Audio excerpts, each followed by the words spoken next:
Upaya pemerintah Kota Makassar menekan tingkat kekerasan dengan menyiapkan kamera pemantauan atau CCTV untuk mengawasi aktivitas masyarakat di dalam lorong. Hal ini diakui telah dimasukkan dalam rancangan APBD Pokok 2022 mendatang.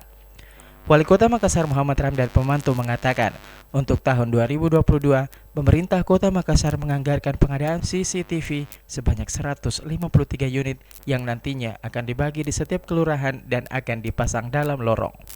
Jadi program lorong itu kita akan akselerasikan lagi atau kita percepat ya agar seperti dulu, tapi tidak seperti dulu. Jadi itu lebih bagus, lorong wisata itu membangkitkan ekonomi. Nah itu ekonomi yang penting sekarang dengan lingkungan. Termasuk pengelolaan sampah yang amburadul kita sudah mulai benahi. Ya, banyak sampah-sampah tidak terangkut.